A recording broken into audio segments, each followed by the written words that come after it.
श्रीगुरुभ्यो नमः। ॐ नमो ब्रह्मादिभ्यो ब्रह्मविद्यासम्प्रदायकर्तृभ्यो वंशऋषिभ्यो महद्भ्यो नमो गुरुभ्यः। ॐ शङ्कारूपेण मच्चित्तं पङ्कीकृतमभूद्यया किं करीयस्य सा माया शङ्कराचार्यमाश्रयेत्। ॐ युक्ताहारविहाराय विविक्तस्थलवासिने मलयाळयतीन्द्राय ब्रह्मनिष्ठाय ते नमः। ॐ नारायणं नमस्कृत्य नरं चैव नरोत्तमं देवीं सरस्वतीं व्यासं ततो जयमुदीरयेत्। ॐ सहनाववतु सहनौ भुनक्तु सह वीर्यं करवावहै तेजस्विनावधीतमस्तु मा विद्विषावहै। ॐ शान्तिः शान्तिः शान्तिः। हरिः ॐ तत्सत्। పరిపూర్ణ పరబ్రహ్మస్వరూపులకు ప్రియాత్మ బంధువులారా, ఓం. మనం ఈరోజు ఆదివారానికి మనం 4వ అధ్యాయంలో 13వ శ్లోకం ఇచ్చినాడు స్వామీజీ. ఏమా శ్లోకం?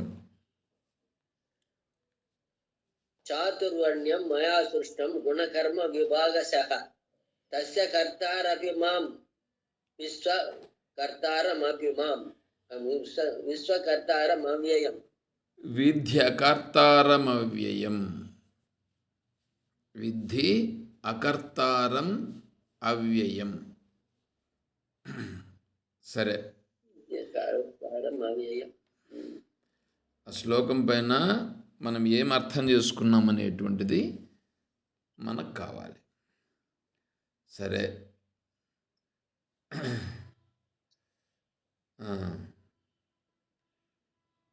నేను చెప్పేదా స్వామి కొంచెము?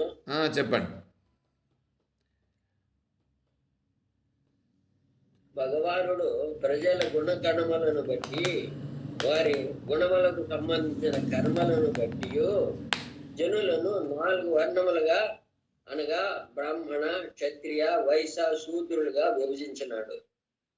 తాను అంటే భగవానుడు కర్త అయినప్పటికీ ప్రకృతికి అతీతుడగుట వలన నాది నా వాళ్ళు, ఒకరు ఎక్కువ ఒకరు తక్కువ అనే భావన లేకుండా సృష్టించటం వలన అతనికి కర్మబంధం కొంచెమైనను లేకుండా వలన అతడు అకర్తగానే పరిగణింపబడుచున్నాడు.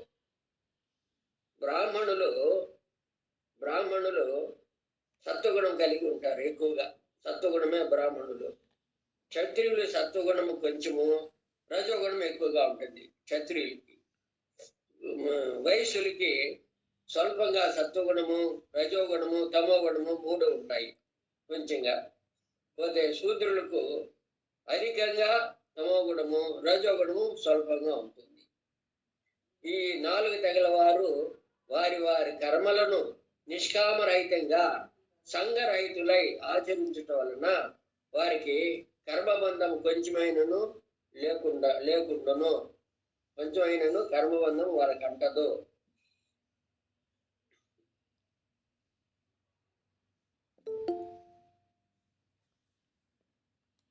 స్వామీజీ, ఇప్పుడు ఈ శ్లోకంలో ఉండేది కొంచెం అర్థం నేను చెప్పినాను అంతే. మీరు వేరే ఇంకా ఎక్కువ అర్థం అంతా చెప్తారు. మీరు శ్లోకంలో ఉండే అర్థము ఇంకా దాన్ని లోతుగా పోయి మీరంతా చెప్తారు.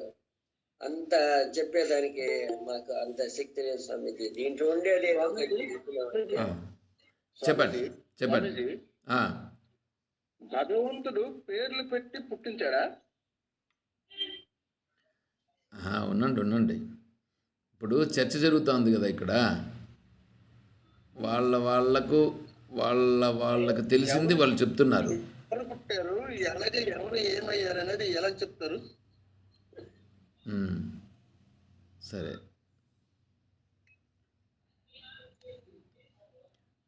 ఇంకా వేరే ఎవరైనా చెప్తారా?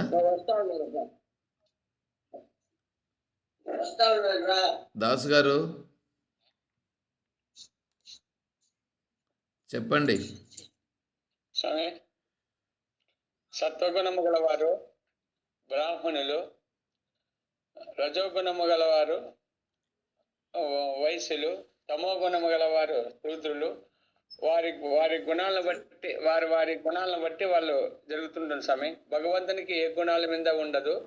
అతని మాయాశక్తి వల్ల తనకి కర్తృత్వం అనేది ఉండదు. అవన్నీ ప్రకృతి వల్ల జరుగుతున్నాయి. అవన్నీ ఆ గుణగుణాలన్నీ ఉమ్,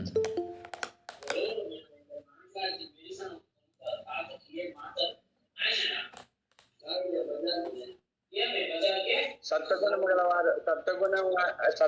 గలవారు జ్ఞానవంతులుగా ఉంటారు, జ్ఞానస్వరూపులుగా ఉంటారు. ఉమ్, రజోగుణము గల వారు కామము కోరికల వల్ల ఉంటారు. తమో గుణము గల వాళ్ళ వారు నిద్ర, భయము, ఆందోళనలతో ఉంటారు. వారి వారి వారి కర్మానుసారాన్ని బట్టి, పూర్వజన్మ సంస్కారాన్ని బట్టి వారికి అవి జరుగుతూనే ఉంటాయి స్వామి. సరే.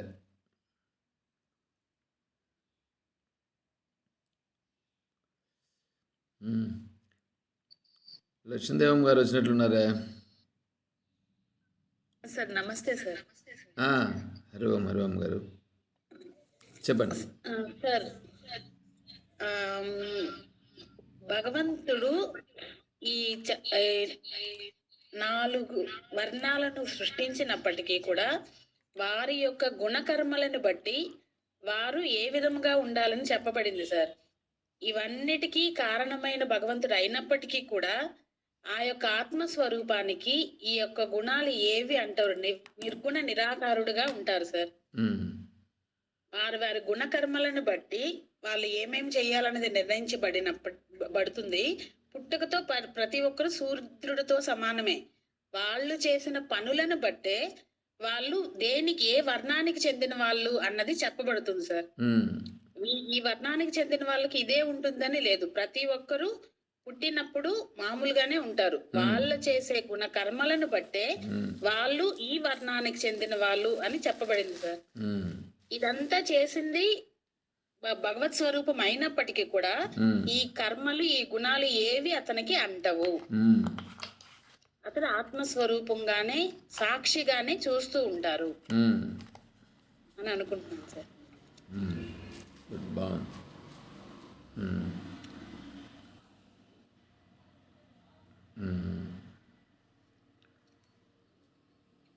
లక్ష్మీదేవమ్మ చెప్తారా?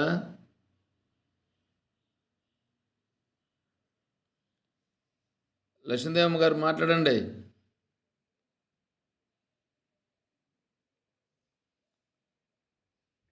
స్వామి, హరివం స్వామి. హరిఓం. చాలా రోజులకు వచ్చేసినారే. ఏం చేస్తా స్వామి, బిజీ నేను. సరే. హరివం స్వామి. హరిఓం. ఆరోగ్యం బాగుందా మీకు? హైదరాబాద్ పోతానని స్వామి. 3 నెలలకు కొన్నాడు. హైదరాబాద్ పోయి చూపించుకొచ్చుకుంటాను. సరే సరే. మనోజ్ఞ గారు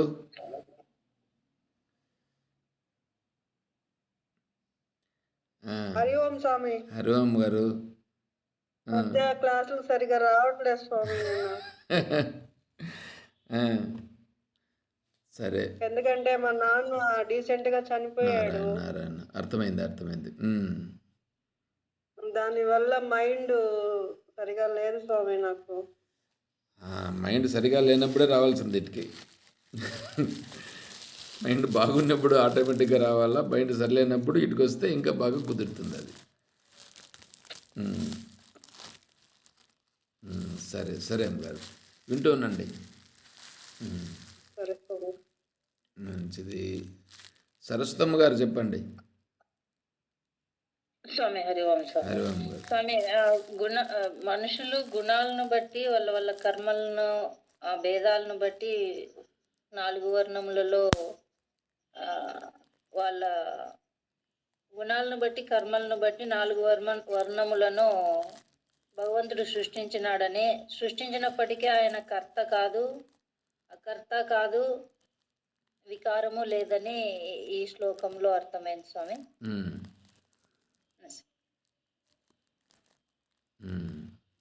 కర్త కాదు అకర్త కాదు అంటే ఎట్లా, ఏ విధంగా? వికారము లేదు అంటే ఇంకా కర్త అకర్త కాదనే అర్థమవుతుంది. వికారం ఎందుకు కలగలేదు అతనికి? గుణాతీతుడు కాబట్టి, కర్మాతీతుడు గుణాతీతుడు కాబట్టి వికారములు ఉండవు స్వామి. సరే. విజయమ్మ గారు. జై శ్రీకృష్ణ సార్. హరిఓం హరిఓం హరిఓం. అసలు ఏం వినడం తప్పనిచ్చి ఏమి అసలు చూసుకోని కూడా చూసుకోలేదు సార్. ఏం చెప్పాలో కూడా తెలియటం లేదు. కొంచెం వర్క్ లో ఉన్నాను సార్, అందుకని. సరే సరే. బాబు. నమస్తే స్వామి. హరిఓం హరిఓం. లాస్ట్ టైం క్లాస్ రాలేదు స్వామి, శ్లోకం ఇచ్చినారని తెలియదు నాకు యాక్చువల్ గా. కాకపోతే నేను ఇప్పుడు చూసింది చెప్తాను సార్. మాయా చేత సగుణ బ్రహ్మ నలుగురిని సృష్టించినారని చెప్పినారు స్వామి. ఇక్కడ బ్రాహ్మణుడు, క్షత్రియుడు, శూద్రుడు, వైశ్యుడు అని నలుగురిని సృష్టించినారు. ఈశ్వరుని వల్ల సృష్టించబడినది కాదు, మాయ చేత సృష్టించబడినది. దాన్ని బట్టి ఇక్కడ గుణాలను బట్టి ఇప్పుడు సత్వగుణం ఎక్కువ ఉంటే బ్రాహ్మణుడు గాను, రజోగుణం ఎక్కువ ఉంటే మనం ప్రవర్తించే దాన్ని బట్టి 3 గుణాలు ఉంటాయి. నలుగురులోను 3 గుణాలు ఉంటాయి. ప్రవర్తించే దాన్ని బట్టి ఒక మనిషి దాంట్లో సత్వగుణం ఎక్కువ ఉందంటే వాడిని బ్రాహ్మణుడు గాను, అలాగా నలుగురిని తీసుకోవాలి స్వామి. ఇక్కడ తీసుకునేలాగా ఉంది. సో మనం ప్రవర్తిస్తూ ఉంటే మనలో ప్రవర్తన చెందుతూ ఉంటే దాంట్లో మనమే ఒక్కొక్క గుణాన్ని దాటి ఇంకొక గుణంలోకి మనం వెళ్ళొచ్చు స్వామి. ఇప్పుడు రజోగు మనం చూసుకోగలిగితే మనం ఏ గుణంలో ఉన్నా మనకు తెలుస్తూ ఉంటుంది. మనలో చేంజెస్ కొన్ని చేంజ్ చేసుకుంటూ ఉంటే మనం ఒక్కొక్క గుణాన్ని దాటి తమో గుణం నుంచి రజోగుణం నుంచి సత్వగుణం పోవచ్చు స్వామి. సత్వగుణంలో నిలిస్తే అప్పుడు మనకి నిజమైన ఈశ్వరుడు గురించి తెలుస్తుంది. ఈశ్వరుడు ఏంది, ఆత్మస్వరూపం ఏంటి అనేది తెలుస్తుంది అప్పుడు. ఇప్పుడు ఇవి క్రియేట్ అయ్యేది వచ్చి ఇప్పుడు ఫర్ ఎగ్జాంపుల్ మనం ఎత్తి పెట్టుకోవడేది మనకు క్రియేట్ అయిందని నేను అనుకుంటున్నాను స్వామి. ఇప్పుడు మీరు ఎగ్జాంపుల్ చెప్పినారు స్వామి, బ్యాంక్ లో మేనేజర్ ఉంటాడు, నేను క్యాష్ డిపాజిట్ అకౌంట్ లో చేసుకో ఉంటాను. నేను ఎంత చేసుకుంటే ఆయన ఎంత ఇస్తాడు కానీ, అంతేగాని ఆయనకి నా డబ్బులకి నేను చేసుకునేదానికి నేను వేసిన దానికి సంబంధం ఉండదు. అలాగా మనం స్టెప్ బై స్టెప్ దాటుకుంటూ పోతే మనం ఈశ్వరుని చేరుకున్నప్పుడు ఈశ్వరులో ఇవన్నీ ఏమి ఉండవు స్వామి, గుణాలు ఏమి ఉండవు. నిజమైన ఈశ్వరుడు తిరిగిపోయినప్పుడు, నిర్గుణ స్వరూపానికి పోయినప్పుడు ఏమి ఉండదు.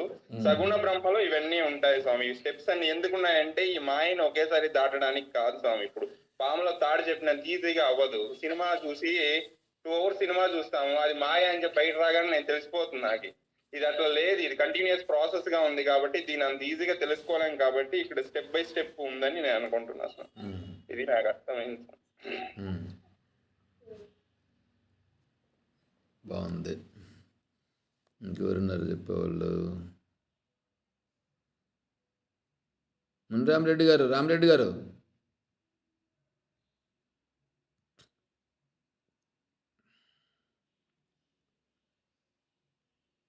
రామరెడ్డి గారు వింటున్నారా?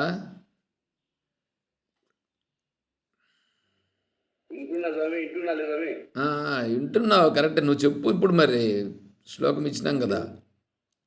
5 రోజులు తినలేదు స్వామి. సరిగ్గా ఇంట్లో అయ్యేదా మధ్యలో ఇన్నా నాకు నిన్న మనం చెప్పి ఏంటి జరిగిందో చెబుదు కానీ ఆ, సరే, నువ్వు దాస్ గారిని అడిగింటే చెప్పిండు కదా.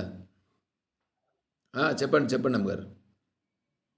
లేదు సార్, మీరు శ్లోకాలు చెప్పిన దాని గురించి నాకు అంతగా ఐడియా లేదు, కానీ అంటే ఐడియా ఉంది. కాకపోతే నా పరిస్థితి ఎక్కడ ఉందంటే రజోగుణానికి సత్వగుణానికి మధ్యలో ఉన్నానేమో అనిపిస్తుంది సార్ నాకు. ఉమ్, దీన్ని బట్టి నాకు తెలిసినంత వరకు ఈ రెండిటికి మధ్యలో నేను ఇప్పుడు ఉన్నాను. ఉమ్, పూర్తిగా ఆ అట్లా తమో గుణం లేకి లేను, అట్లా రజోగుణం లేకి లేను, ఉమ్, సత్వగుణం లేకి లేను. ఉమ్, నేను ఇక్కడికి వచ్చిన తర్వాత ఉమ్, రజోగుణానికి సత్వగుణానికి మధ్యలో ఉన్నాను. ఉమ్. ఆడి వరకు వచ్చాను. ముందు రజోగుణంలో ఉన్నాను సార్, ఖచ్చితంగా చెప్తున్నాను. తమో గుణంలోనే ఉన్నాను. అక్కడి నుంచి రజోగుణానికి వచ్చాను. అక్కడి నుంచి ఇప్పుడు మధ్యలో ఉన్నాను. ఉమ్. మధ్యలోనే ఉన్నాను అనుకుంటున్నాను సార్, కొద్ది వరకు. మంచిది అంటే మంచిది. పూర్తిగా లేదు, కొద్దిగా వరకు ఉన్నాను. ఉమ్, మంచిది మంచిది అమ్మగారు. అది సార్ నా స్టేజ్లు అక్కడి వరకు వచ్చినాయి. ఉమ్, మంచిది.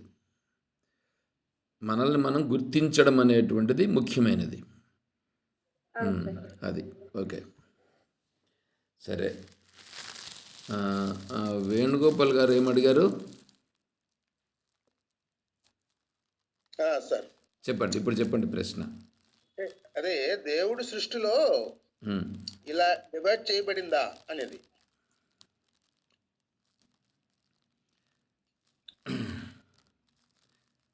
ఉమ్. అసలు దేవుని యొక్క దీనిలో సృష్టి లేదండి. దేవుని దీంట్లో సృష్టి లేదు. నజాయతే మ్రియతే వా కదాచిత్ శ్లోకం భగవద్గీతలోది. అంటే నజాయతే అంటే పుట్టలేదు, మ్రియతే పుడితే కదా అది చనిపోయేదానికి, పుట్టనే లేదు కాబట్టి అది చనిపోవడం కూడా లేదు. కాబట్టి భగవంతుని యొక్క దీనిలో సృష్టి అనేటువంటిది లేదు. మరి సృష్టి లేకపోతే మరి ఇప్పుడు ఇవంతా కనిపిస్తున్నాయి కదా అనేది వస్తుంది ఇప్పుడు. ఇది మాయ. ఇది మాయా ప్రభావము చేత ఇదంతా కూడా ఇలా జరుగుతున్నది. ఓహో, అంటే దైవీహేష గుణమయ్యి మమ మాయ అని అన్నాడు. మాయ అంటే మాయ అనే దానికి ఏమైనా సపరేట్గా ఒకటి ఉందేమో అని మళ్ళా వస్తుంది అట్లా. అది మాయ అనేటువంటిది కూడా వేరే సపరేట్గా ఏమీ లేదు.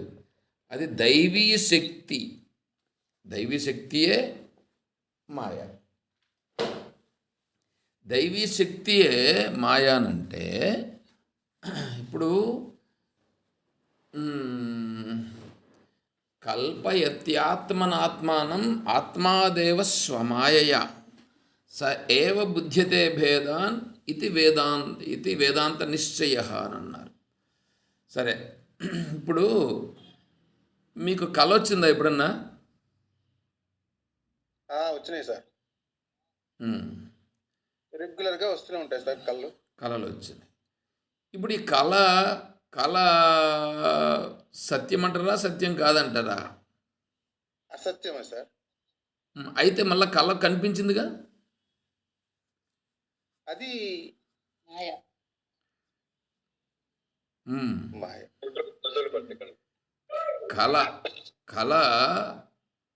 కళ మీకు కనిపించింది కానీ సత్యము కాదు. కళ కనిపించిందే కానీ సత్యం కాదు.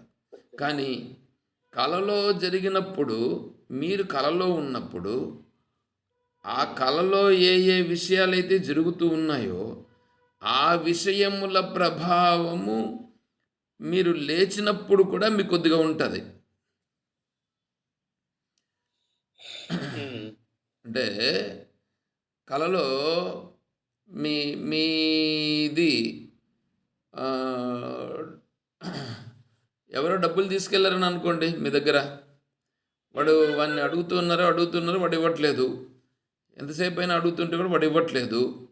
చూసి వాడిపైకి దండయాత్రకు పోయారు మీరు.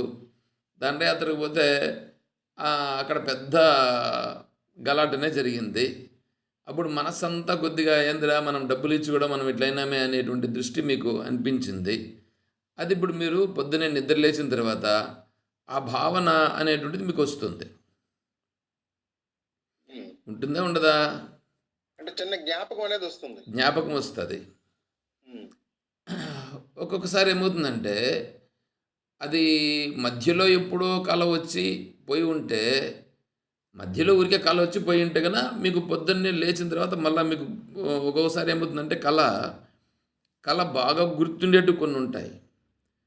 అసలు కళ గుర్తు లేకుండా ఉండేట్టు కొన్ని ఉంటాయి. అంటే ఏందో కళ వచ్చింది కానీ ఇప్పుడు గుర్తు లేదే అనేటువంటిది కూడా ఒక రకంగా ఉంటుంది. అవును సార్. ఒక్కొక్కసారి ఆ కళ కరెక్ట్గా ఎదురుగా చూచినట్లుగానే అనిపిస్తుంది అది ఒక్కొక్కసారి. అవును సార్. నిజంగా గడిపినట్లుగా అనిపిస్తుంది. అనిపిస్తుంది. దాన్ని కూడా స్వప్న జాగ్రత్త అని, స్వప్న స్వప్నమని, స్వప్న సుషుప్తి అని, స్వప్నతురీయమని మళ్ళీ దాంట్లో మళ్ళా డివైడ్మెంట్స్ ఉంటాయి. సరే, ఇప్పుడు అక్కడ ఏంటంటే ఆ కళ అనేటువంటిది ఏదైతే జరిగిందో ఆ కళ అనేటువంటిది మీకు ఒక్కొక్కసారి ఇది నిజంగానే ఉండిందా అన్నట్లుగా అనిపించిందే. అదే విధముగానే ఈ జగత్తు కూడా దీర్ఘ స్వప్నమిమం విద్ధి దీర్ఘం వా చిత్త విభ్రమం చెప్తుందన్నమాట. ఇదంతా కూడా దీర్ఘ స్వప్నము. ఈ సృష్టి అంతా కూడా మనకు కళలో ఏ విధంగా వచ్చిందో అదేవిధంగానే ఇదొక పెద్ద దీర్ఘ స్వప్నం. స్వప్నం అంటే కళ, దీర్ఘమైనటువంటి కళ. ఈ దీర్ఘమైన కళలో ఈ సృష్టి మనకు కనిపిస్తున్నది అన్నమాట. కాబట్టి ఇది సత్యమని చెప్పడానికి పూర్తిగా ఆధారాలు లేవు. పోనీ అసత్యమని అందామా అనంటే ఎదురుగా స్పష్టంగా కనిపిస్తూ ఉంది. ఇది ఎట్లా వచ్చిందని, అసలు లేనిదని చెప్పడానికి స్పష్టంగా కుదరదు. ఎందుకంటే లేదందామా అంటే కనిపిస్తూ ఉంది. పోనీ ఉంది అని మనం కరెక్ట్గా గట్టిగా పట్టుకుందామని అనుకుంటే పట్టుకునే దానికి ప్రయత్నం చేసేప్పుడు జారిపోతుంది. కాబట్టి ఇది ఉంది అని కానీ లేదు అని కానీ చెప్పడానికి వీలు కాదు. ఉంది అని లేదు అని చెప్పడానికి వీలు కాని దానిని అనిర్వచనీయము అని అంటారు. అనిర్వచనీయము అని అంటే అది నిర్వచించడానికి వీలు కానిది. నిర్వచించడానికి వీలు కానటువంటి దానిని అనిర్వచనీయంగా వచ్చింది అని చెప్పడానికి వీలవుతుంది. దానినే అనిర్వచనీయము అనే దానినే మాయా అని చెప్తారు. అంటే అది నిజంగా లేదు, పోనీ లేదా అంటే కనిపిస్తుంది. దాని యొక్క ఎఫెక్ట్ మనకు కనిపిస్తుంది. అది ఇప్పుడు ఇక్కడ అనిర్వచనీయము. ఈ అనిర్వచనీయంగా ఉండేటువంటి దానిలో ఈ జీవులు అనేటువంటి వాళ్ళు ఉన్నారు. ఈ జీవులు ఉన్నారా లేరా అనంటే ఇప్పుడు ఈ విమర్శ చేస్తూ ఉండేవాడు ఉన్నాడా లేడా అనేది ప్రశ్న. ఈ విమర్శ చేస్తున్నాడు కదా ఎవరో, అవునండి, చేస్తూ ఉండేవాడు ఉన్నాడా లేదా? ఇప్పుడు ఉన్నట్టుగానే కనిపిస్తున్నారు సార్. ఉన్నట్లుగానే కనిపిస్తున్నాడు కాబట్టి ఇది కూడా ఉన్నట్లుగానే కనిపిస్తున్నది. అదే విచారణ చేసేవాడు వాడి పరిపక్వతను బట్టి వాడి పరిపక్వమై ఇది లేదు, నేను లేను, నేను జీవుడను కాదు, నేను బ్రహ్మమే, ఇదంతా కేవలం ఇదంతా అనిర్వచనీయము, దీంతో నాకేం పెద్ద అవసరం లేదు అనేటువంటి స్థితికి వచ్చినాడని అనుకోండి. ఆ స్థితిలో జగత్ అనేటువంటిది లేదు. జగత్తు లేదు, ఆ స్థితిలో లేదు. ఈ స్థితిలో విచారణ చేసేవాడు ఉన్నాడు కాబట్టి ఆ విచారణ చేసేవాడు నేనున్నాను, ఈ జగత్తంతా ఎట్లొచ్చింది, ఏ విధంగా వచ్చింది అని ఆ విచారణ చేసేవాడు ఉన్నాడు కాబట్టి వాడికి ఇది కనిపిస్తూ ఉంది. అప్పుడు వాడి కోసమని ఈ జగత్తు లేదు నాయనా అని చెప్తే వాడు వెంటనే గ్రహించలేడు. కాబట్టి వీడిని నమ్మించడం కొరకు ఈ జగత్తు ఉన్నది అని చెప్పడం జరుగుతుంది.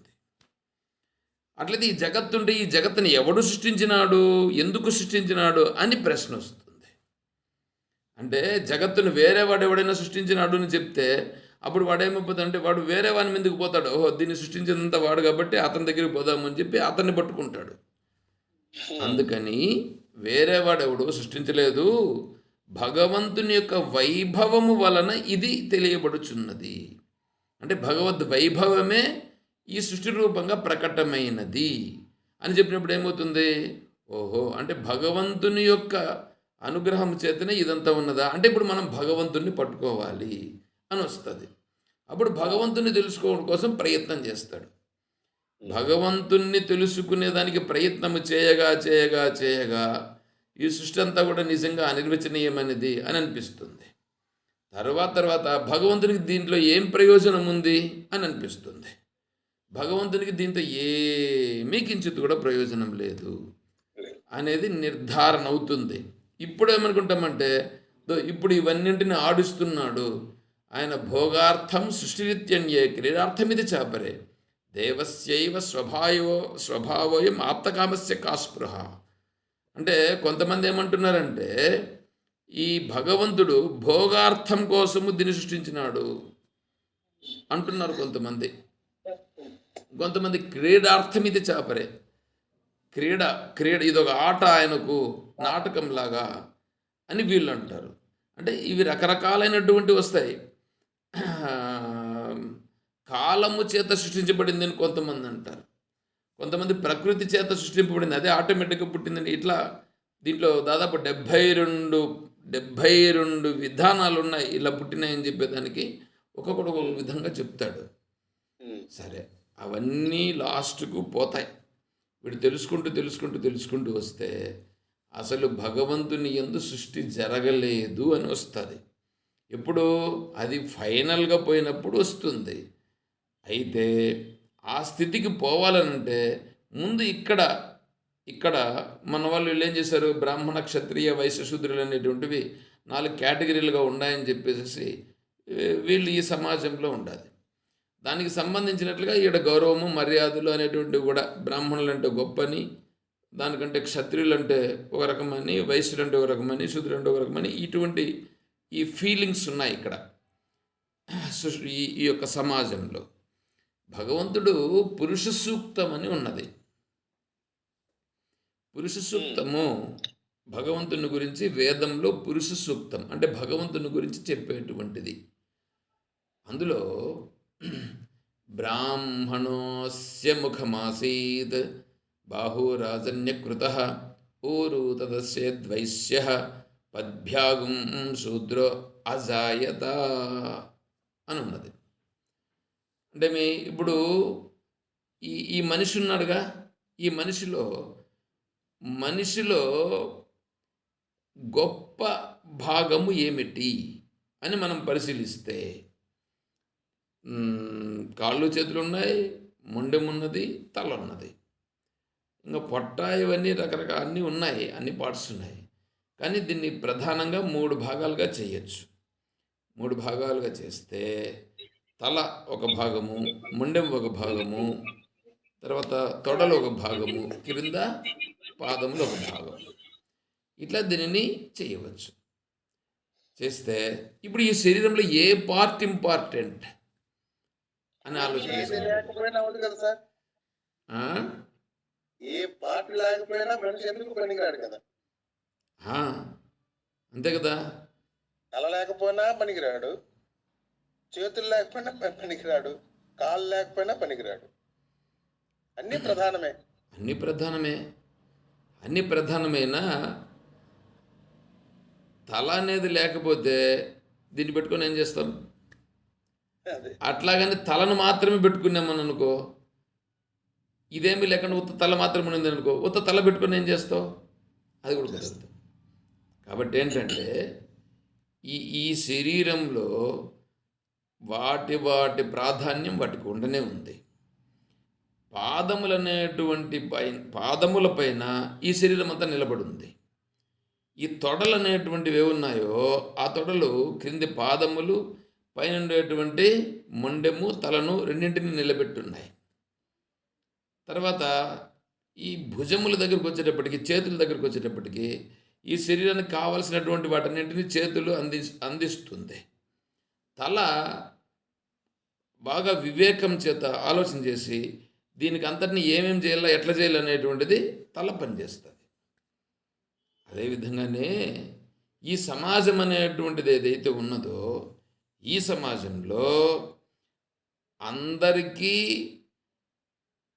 మంచి వివేకము కలిగి నిశ్చయ జ్ఞానం కలిగినటువంటి వాడు ఈ సమాజానికి హితబోధ చేస్తాడే, ఆ హితబోధ చేసేటువంటి వాడు ఎవడైతే ఉన్నాడో వాళ్ళను బ్రాహ్మణులు అని అన్నారు. అంటే సమాజం గురించి చెప్తున్నారు అక్కడ. బ్రాహ్మణోస్య ముఖమాసీత్ అంటే పురుష సూక్తంలో భగవంతుని గురించి వర్ణిస్తున్నారు. ఈ ఈ అంటే భగవంతుడు అనేవాడు ఎవడో ఎక్కడో ఏమీ లేడు. ఇక్కడ ఉండేటువంటి ఈ సమాజంలోనే, ఈ సమాజం అనేటువంటి దాన్నే ఒక శరీరంలాగా తీసుకుంటే దానిలో సమాజమునకు మార్గనిర్దేశనం చేసేటువంటి వాళ్ళు, అంటే వాళ్ళు బాగా పరిపక్వమైనటువంటి జ్ఞానం కలిగిన వాళ్ళు, పరిపక్వమైన జ్ఞానం కలిగిన వాళ్ళు బ్రాహ్మణులు.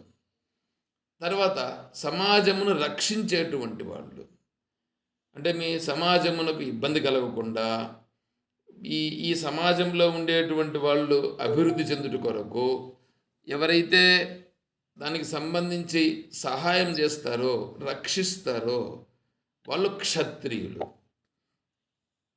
తర్వాత సమాజమునకు ఏ ఏ సౌకర్యములు అవసరమో ఆ సౌకర్యాలను కల్పించేటువంటి వాళ్ళు వైశ్యులు. ఆ సమాజము నిలబడేదానికి, అంటే ఈ వైశ్యులు కానీ, పైన ఉండేటువంటి క్షత్రియులు కానీ, బ్రాహ్మణులు కానీ అందులో నిలబడాలనంటే ఇక్కడ శూద్రులు, అంటే ఈ శూద్రులుగా ఉండేటువంటి వాళ్ళు సమాజంలో అందరికీ కూడా పరస్పర సహకారం చేత అందరూ కూడా ఉండాల్సి ఉంటుంది. కాబట్టి ఈ శూద్రులు, వైశ్యులు, క్షత్రియులు, బ్రాహ్మణులు ఈ 4 కేటగిరీలు అనేటువంటి వాళ్ళు వాళ్ళ జన్మను బట్టి చెప్పలేదు. జన్మ ఎక్కడికైతే జన్మించినాడో వాడు జన్మించిన దాన్ని బట్టి వాడు బ్రాహ్మణుడా, క్షత్రియుడా, వైశ్యుడా, శూద్రుడా అని చెప్పలేదు. వాడికి ఉండేటువంటి వివేకమును బట్టి, వాడికి ఉండే జ్ఞానమును బట్టి వాణ్ణి బ్రాహ్మణుడా, క్షత్రియుడా, వైశ్యుడా, శూద్రుడా అని అట్లా కేటగరైజేషన్ చేశారు. అంటే ఏంటి, సమాజమునకు ఖచ్చితమైనటువంటి మార్గనిర్దేశనము చేసేటువంటి వాడు, అంటే వీడికి వివేకం ఎంత ఉండాలి, చాలా బాగా పరిపక్వంగా ఉండాలి. అలా పరిపక్వమైనటువంటి వివేకం ఎక్కడుంటుందంటే ఈ ప్రకృతి అనేటువంటిది సత్వరజస్తమో గుణాలతో ఏర్పడి ఉంది. కాబట్టి ఆ సత్వరజస్తమో గుణాలలో సత్వగుణం అనేటువంటిది బాగా అభివృద్ధి చెంది ఉండేటువంటి ప్రదేశంలో ఈ పరిపక్వ జ్ఞానం అనేది ఉంటుంది. అందుకని సత్వగుణము అభివృద్ధిగా ఉన్నటువంటి వాళ్ళు బ్రాహ్మణులని చెప్పడం జరిగింది. వాడి పుట్టుకను అనుసరించి కాదు, పైగా వాడు ఇక్కడ ఉండేవాడా ఎక్కడుండేవాడు అనే దాని గురించి కాదు, సమాజమునకు మార్గనిర్దేశనం చేసేటువంటి పరిపక్వమైనటువంటి జ్ఞానం కలిగిన వాళ్ళు బ్రాహ్మణులు. వాళ్ళు సత్వగుణ స్వరూపం చాలా స్పష్టంగా అక్కడ ఉంటుంది. తర్వాత సత్వగుణము అప్రధానమై రజోగుణము ప్రధానమై ఉండేటువంటి వాళ్ళు, తమోగుణం ఇంకా అప్రధానం అలా ఉండేటువంటి వాళ్ళు. ఈ బ్రాహ్మణులలో సత్వగుణం మాత్రమే బాగా అభివృద్ధిగా ఉంటుంది, రజోగుణం తమోగుణం నామమాత్రంగా ఉంటుంది. ఈ సత్వగుణము తగ్గి రజోగుణం యొక్క తీవ్రత ఉండి తమోగుణము బాగా అణిగి ఉన్నటువంటి వాళ్ళు ఎవరైతే ఉన్నారో వాళ్ళు క్షత్రియులు అని చెప్పడం జరుగుతుంది. అంటే వీళ్ళకు రజోగుణం బాగుంటుంది, ఆ రజోగుణము సత్వగుణం యొక్క సపోర్టుతో ఉంటుంది. అంటే సత్వగుణం అనేటువంటిది అతనిలోనూ ఉంటుంది. అతనిలో ఉండేటువంటి సత్వగుణాన్ని అనుసరించి ఇతని రజోగుణం పనిచేస్తూ ఉంటుంది. అలా పనిచేసేటువంటి వాడు క్షత్రియుడు అని చెప్పడం జరుగుతుంది.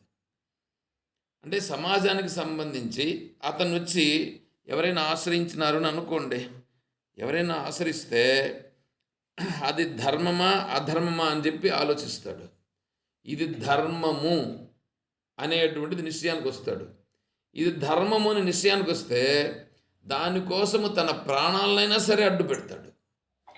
అంటే సమాజ శ్రేయస్సు కొరకు, ఆ సమాజం బాగుండడం కొరకు, ధర్మం కొరకు తన ప్రాణాలను సైతము లెక్క చేయకుండా వాళ్లకు సహాయం చేస్తాడు.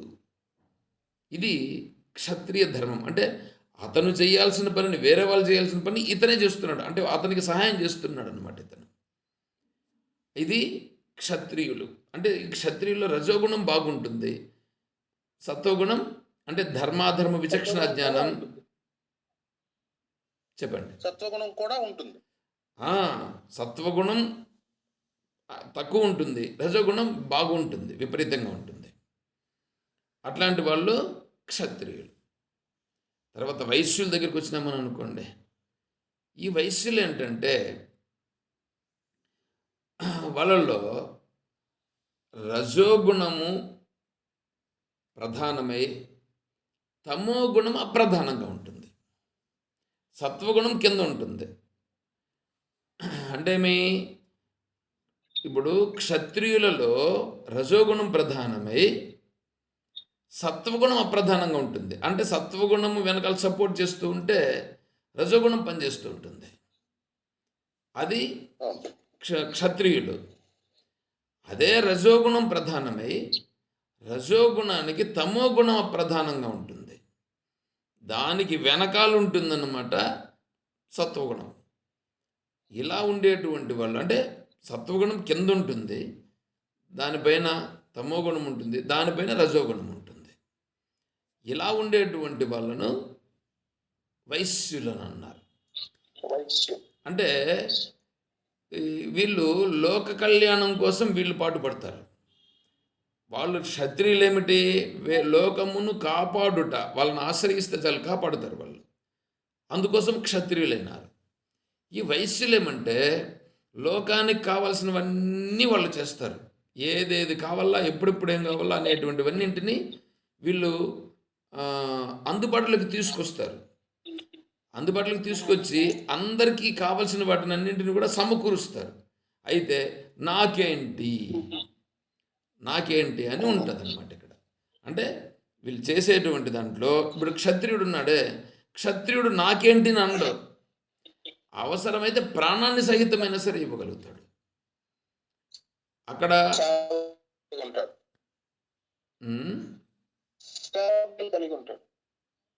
వినిపించలేదు బాగా. అవును అక్కడ స్వార్థం అనేది ఉండదు. అక్కడ క్షత్రియుల్లో స్వార్థం ఉండదు. ఈ వైశ్యుల వారి దగ్గరికి వచ్చేటప్పటికి ఏమవుతుందంటే లోకానికి కావలసినవన్నీ చేస్తారు, కానీ స్వార్థం ఉంటుంది ఇక్కడ. అది తేడా. కాబట్టి ఈ వైశ్యులు రజోగుణము ప్రధానమై తమోగుణము అప్రధానమై సత్వగుణము ఇంకా అణిగి ఉంటుంది. తర్వాత శూద్రుల దగ్గరకు వచ్చేటప్పటికి తమోగుణము ప్రధానమై రజోగుణం అప్రధానమై సత్వగుణం ఇంకెక్కడో ఆడ కింద పడి ఉంటుంది. అలా ఉండేటువంటి వాళ్ళు అంటే వీళ్ళకు ఎంతసేపు అయినా లోక కళ్యాణము అవి ఇవి అంత అవసరం లేదు. వీళ్ళకి కేవలం స్వార్థమే ఉంటుంది. కేవలం స్వార్థమే ఎవరికేదు. అదే సార్, కోరికలు అంతే. అలా ఎవడైతే ఉన్నాడో, అలా పూర్తి స్వార్థపరుడైనటువంటి వాడు ఎవడైతే ఉన్నాడో అతనిని శూద్రుడు అని చెప్పడం జరుగుతుంది. ఇప్పుడు ఇక్కడ ఈ 4 రకాలుగా ఉండేటువంటి వాళ్ళందరూ కూడా మనకు కనిపిస్తున్నారు. ఈ కనిపిస్తున్నటువంటి వాళ్ళను ఇక్కడ మీకు ఇంకొక మంచి ఎగ్జాంపుల్ ఒకటి చెప్తాను నేను. సమాజం ఎట్లయిపోయిందంటే, ఇప్పుడు తత్వ విధానంద స్వాముల వారి వద్ద సన్యాసాశ్రమం స్వీకరించేదానికి ఆ, ముగ్గురిని సెలెక్ట్ చేశారు స్వామివారు. అయితే అందులో ఇద్దరు బ్రాహ్మణులు, ఒకతను క్షత్రియుడు. ఇప్పుడు తత్వవిధానంద స్వాముల వారేమో వారు సన్యాసి, వారికి ఏ ఇవి ఉండవు, అంటే బ్రాహ్మణ క్షత్రియ వైశ్య శూద్రులు అనేటువంటివి ఏవి ఉండవు. ఇప్పుడు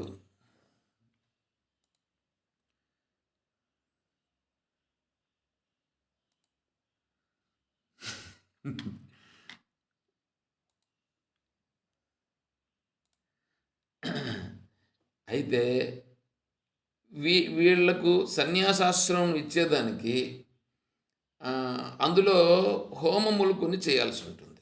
అంటే కర్మ ఒకటి, ఎందుకంటే శాస్త్ర విధి ప్రకారంగా ముందుకు వెళ్ళాల్సి వస్తుంది. ఏ వ్యవహారం చేసినా కూడా విధి చెప్పిన ప్రకారంగా ముందుకు నడవాల్సి ఉంటుంది. ఈ విధిలో సన్యాసాశ్రమం స్వీకరించాలి అనేటప్పుడు అందులో హోమం చేసి అతను ఏమేమి సమర్పించాలో వాటన్నింటినీ సమర్పించేసి పిండ ప్రదానాలన్నీ అయిపోయిన తర్వాత విరజాహోమం అనేటువంటిది ఒకటి చేస్తారు. ఆ విరజాహోమము చేసిన తర్వాత అతను విరాజో అధిపురుష అని పురుష సూక్తంలో కూడా చెప్తుంది. అంటే అప్పుడు అతను ఈ ప్రకృతి యొక్క గుణముల నుండి అతను బయటపడినవాడు అనేటువంటి దాన్ని అక్కడ చెప్పడం జరుగుతుంది.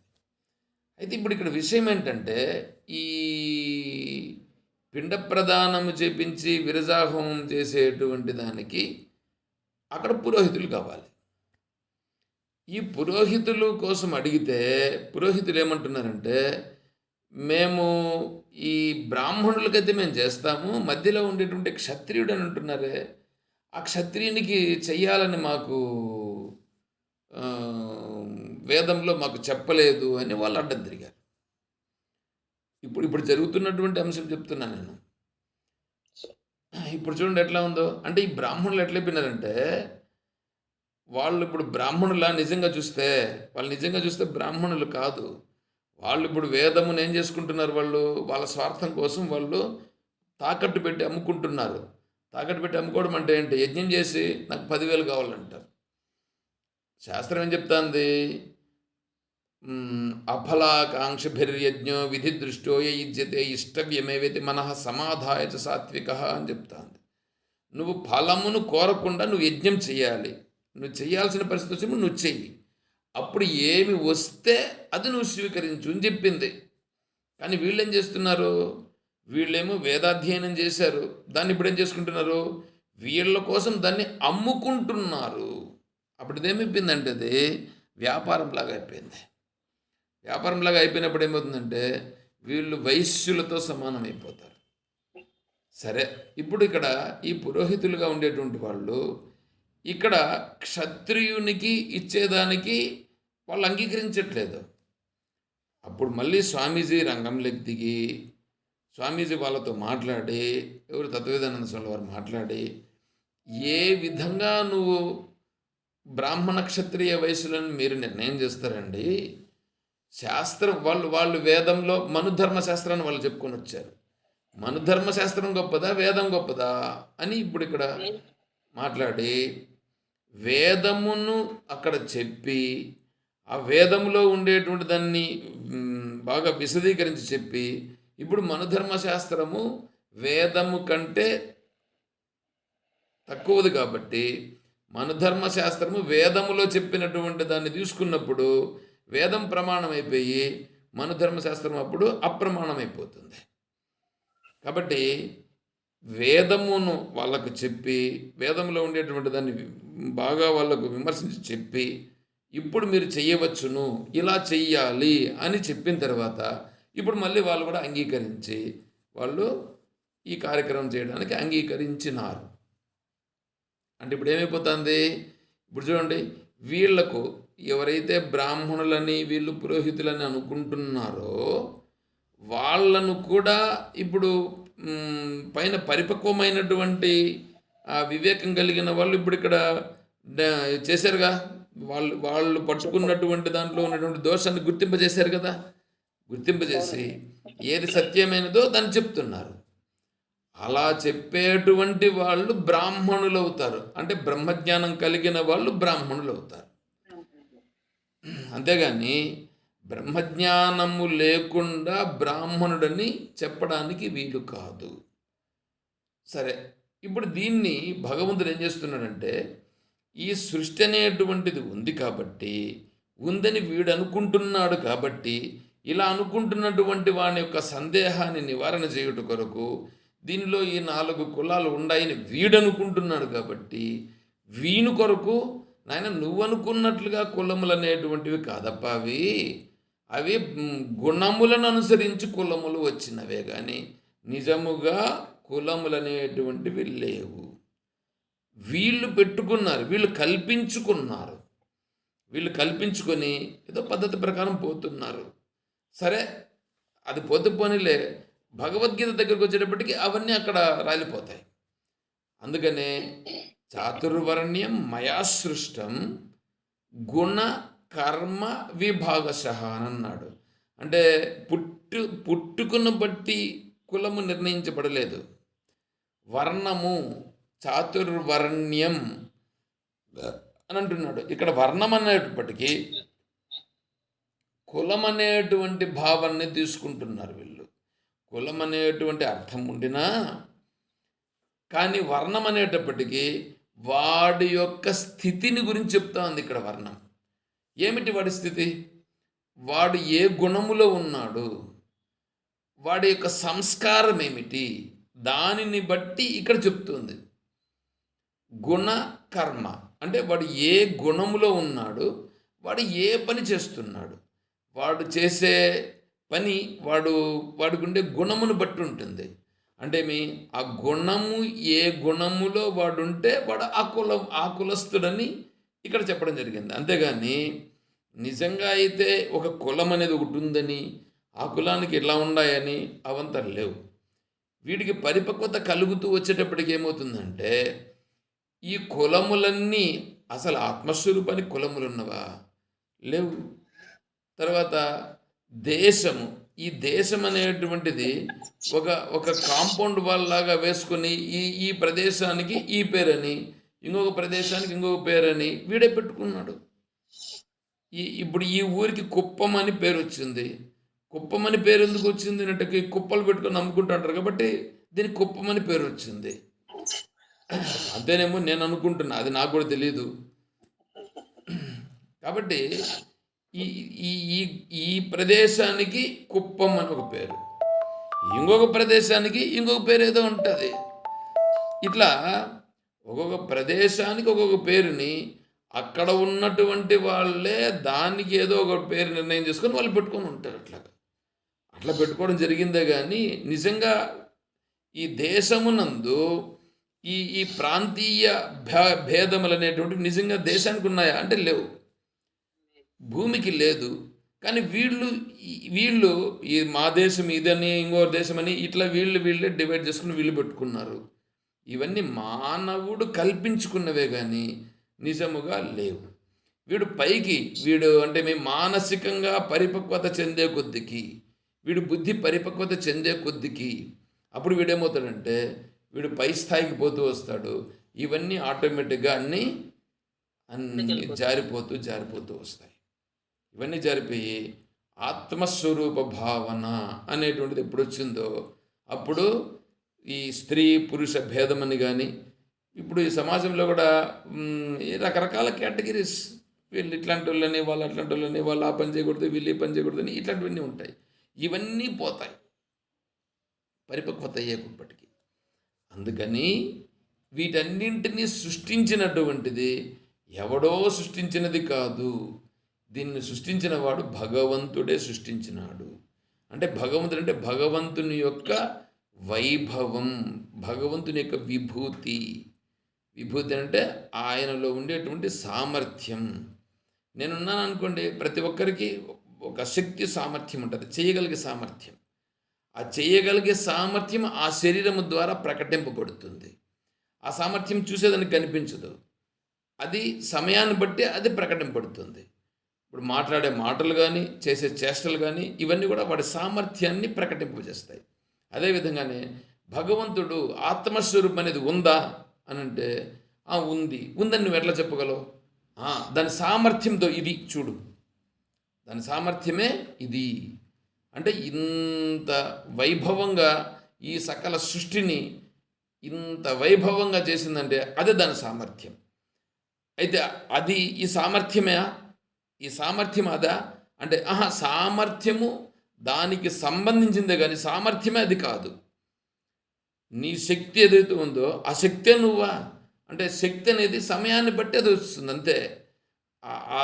అదే ఎప్పుడు ఉంటుందని కాదు, అది ఒకప్పుడు ఉంటుంది, ఇది ఇంకొకప్పుడు ఇంకో రకంగా ఉంటుంది. అలాగే ఆత్మస్వరూపం అనేటువంటిది సత్యమైనది.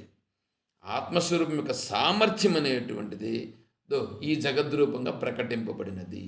ఇది ఆత్మస్వరూపం యొక్క స్థితి సహజత్వ స్థితికి వెళ్ళినప్పుడు ఇదంతా కూడా ఉన్నా ఒకటే లేకపోయినా ఒకటే, అసలు నిజంగా లేదు అనేటువంటిది వాడికి చాలా స్పష్టమవుతుంది. అది దీన్ని సృష్టించినటువంటి ఈ సామర్థ్యం అనేటువంటిది ఏది ఉందో దానికి ఈశ్వరుడు అని పేరు. దానినే అజ్ఞాన స్థితిలో నుంచి కనుక చూస్తే మాయ అని పేరు, జ్ఞానస్థితిలో నుంచి చూస్తే గన అది ఈశ్వరుడు.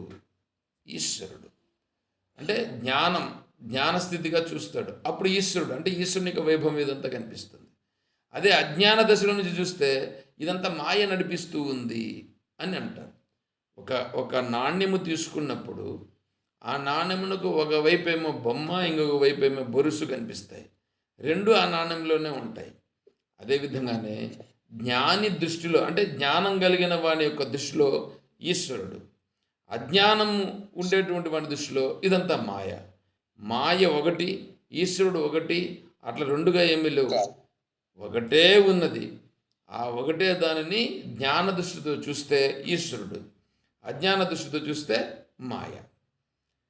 కాబట్టి ఈ సృష్టినంతా చేసింది ఈశ్వర వైభవం. ఆ ఈశ్వర వైభవం వలన జరిగింది. అయితే ఇది జరిగిందా అని అంటే కళలాగా జరిగింది. కళ ఉందా లేదా అంటే ఉంది, ఉందా అంటే లేదు. అదేవిధంగానే ఈ జగత్తు కూడా ఉందా అంటే ఉంది, లేదా అంటే లేదు. ఇది మాయాస్వరూపుడు కాబట్టి అంటే దీన్ని అంతటినీ తన సామర్థ్యము చేత ఇదంతా ఏర్పడింది కాబట్టి తనకంటే వేరుగా ఏదైనా ఒకవేళ ఉండి అది తన మీద ప్రభావం చూపించే ప్రభావం ఉంటుంది.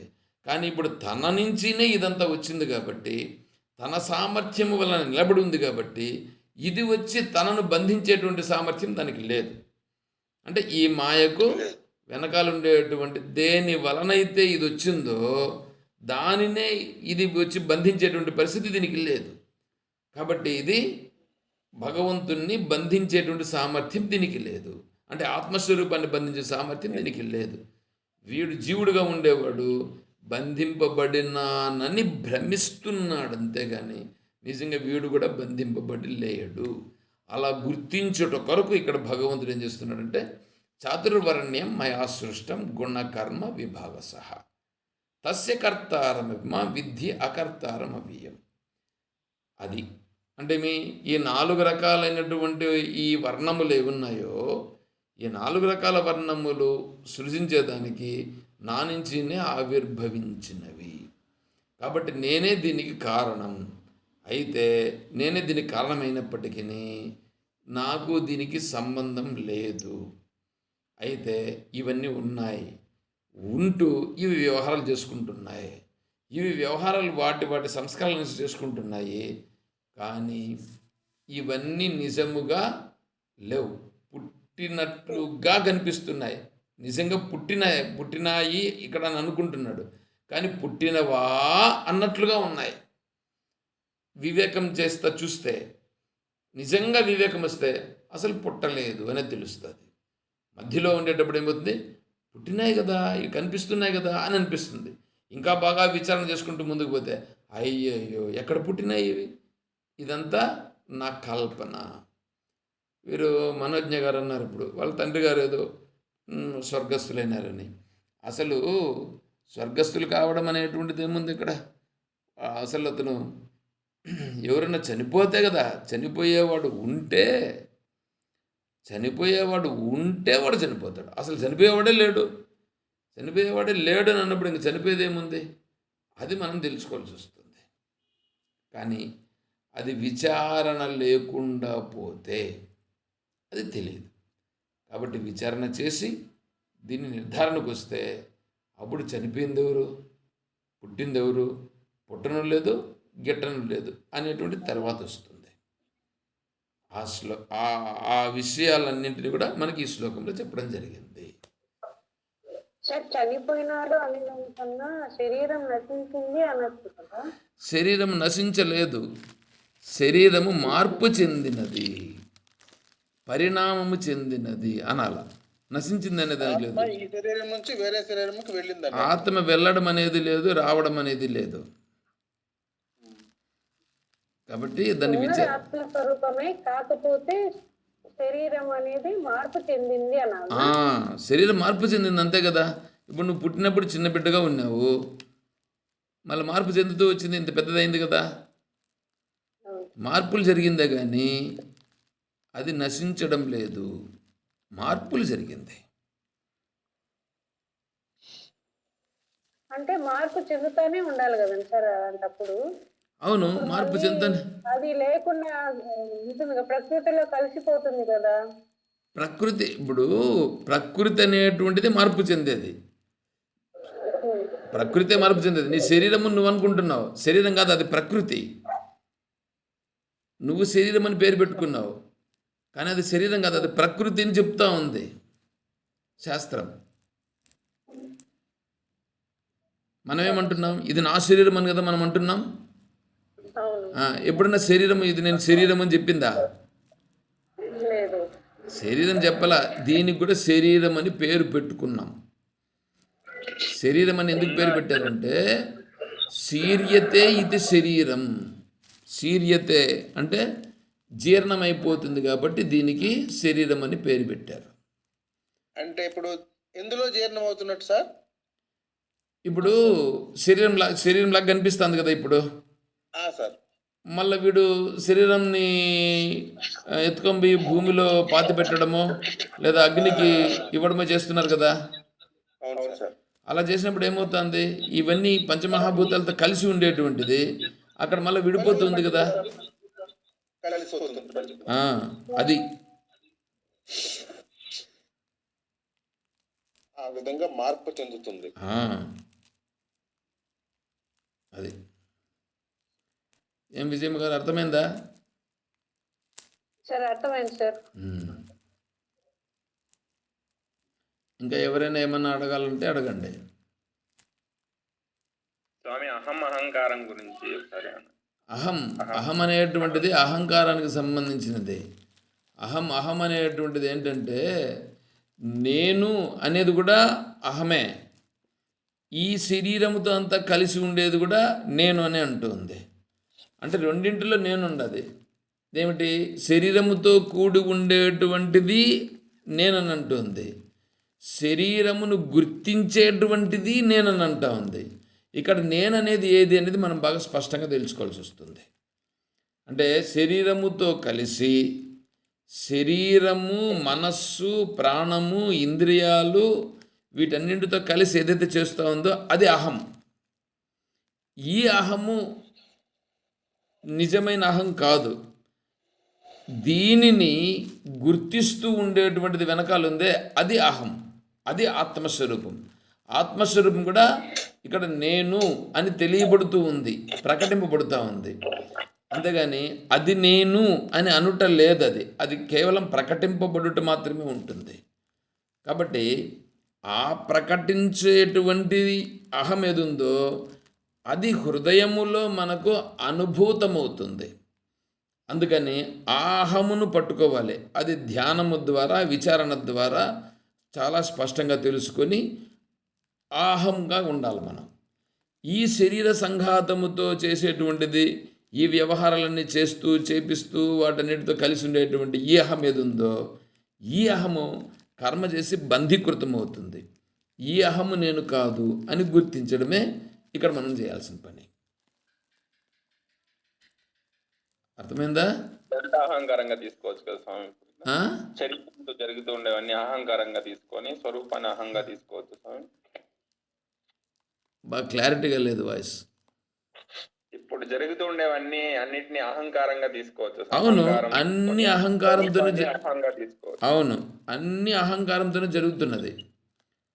జరిగేటివన్నీ అహంకారంతోనే. పెళ్లి చేసినా, బిడ్డలు కట్టినా, సంపాదించినా, పోగొట్టుకున్నా, ఏమి జరిగినా ఇదంతా అహంకారంతోనే జరుగుతూ ఉంది. నిజమైన అహంలో ఉండుటయే నిజమైన అహం. అర్థమైంది.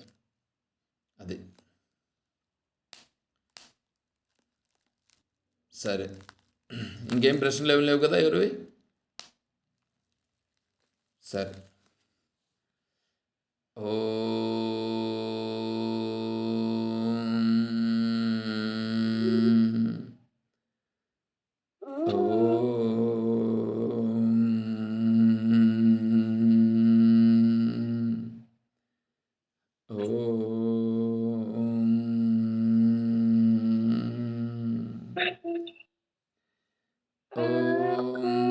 असतो मा सद्गमय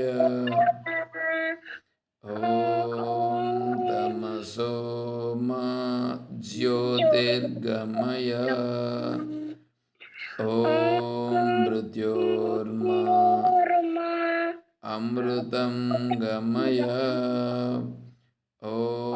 शान्तिः शान्तिः शान्तिः हरिः तत्सत्।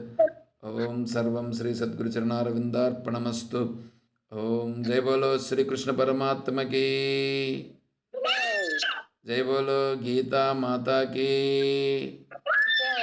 जय बोलो भक्त मंडली की। हर नमः पार्वती पतये। हर महादेव शंभो शंकर। जय सीताराम। हरिः ओम तत्सत्। ओम हरिः ओम हरिः ओम।